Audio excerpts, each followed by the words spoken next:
നമസ്കാരം.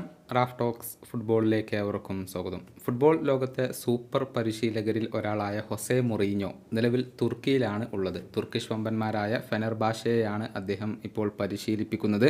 ഇന്നലെ നടന്ന മത്സരത്തിൽ അന്റാലാസ്പോറിനെ എതിരില്ലാത്ത 2 ഗോളുകൾക്ക് അവർ പരാജയപ്പെടുത്തിയിരുന്നു. എന്നാൽ ഈ മത്സരത്തിനിടയിൽ ഹൊസെ മൊറീഞ്ഞോയുടെ ഭാഗത്തു നിന്നും രസകരമായ ഒരു സംഭവം നടന്നിട്ടുണ്ട്. ഫെനർബാഷയുടെ സൂപ്പർ താരമായ എഡിൻ സെക്കോ മത്സരത്തിൻ്റെ 2ാം പകുതിയിൽ ഒരു ഗോൾ നേടിയിരുന്നു. പക്ഷേ റഫറി അത് ഗോൾ അനുവദിച്ചിരുന്നില്ല. അദ്ദേഹം ഓഫ് സൈഡ് വിധിച്ചുകൊണ്ട് ആ ഒരു ഗോൾ നിഷേധിക്കുകയാണ് ചെയ്തിട്ടുള്ളത്. എന്നാൽ റഫറിക്ക് തെറ്റ് പറ്റി എന്ന് മനസ്സിലാക്കിയ ഹൊസെ മൊറീഞ്ഞോ ഉടൻ തന്നെ തൻ്റെ ആ ഒരു പ്രതിഷേധം ആരംഭിക്കുകയും ചെയ്തു.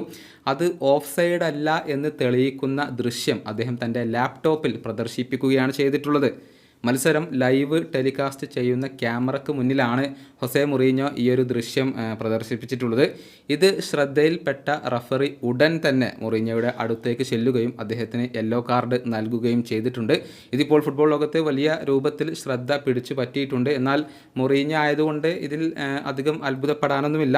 കാരണം ഇത്തരം വിചിത്രമായ സംഭവങ്ങൾ പലപ്പോഴും അദ്ദേഹത്തിൻ്റെ ഭാഗത്തു നിന്നും ഉണ്ടാവാറുണ്ട്. നേരത്തെ പ്രസ് കോൺഫറൻസിൽ പങ്കെടുക്കാത്തതിൻ്റെ പേരിൽ ഒരു വലിയ തുക തന്നെ തുർക്കിയിൽ വെച്ചുകൊണ്ട് അദ്ദേഹത്തിന് പിഴയായിക്കൊണ്ട് നൽകേണ്ടി വന്നിരുന്നു. വിവാദ സംഭവങ്ങൾക്ക് പലപ്പോഴും പേരുകെട്ട ലീഗാണ് തുർക്കിഷ് ലീഗ്. ഇപ്പോൾ മൊറീഞ്ഞോ കൂടി വന്നതോടുകൂടി അത് ഒരൽപ്പം കൊഴുത്തിട്ടുണ്ട് എന്നുള്ളതാണ്. ഏതായാലും നിലവിൽ തുർക്കിഷ് ലീഗിൽ 2ാം സ്ഥാനത്താണ് ഫെനർബാഷെ ഉള്ളത്. 1ാം സ്ഥാനത്ത് അപരാജിത കുതിപ്പ് നടത്തുന്ന വമ്പന്മാരായ ഗലാറ്റസരയാണ് ഇപ്പോൾ ഉള്ളത്. ഈ വീഡിയോയുടെ അവസാനിപ്പിക്കുന്നു. ഫുട്ബോൾ ലോകത്തെ കൂടുതൽ വിശേഷങ്ങളുമായി റാഫ് ടോക്സ് കൊണ്ടുവെത്താം.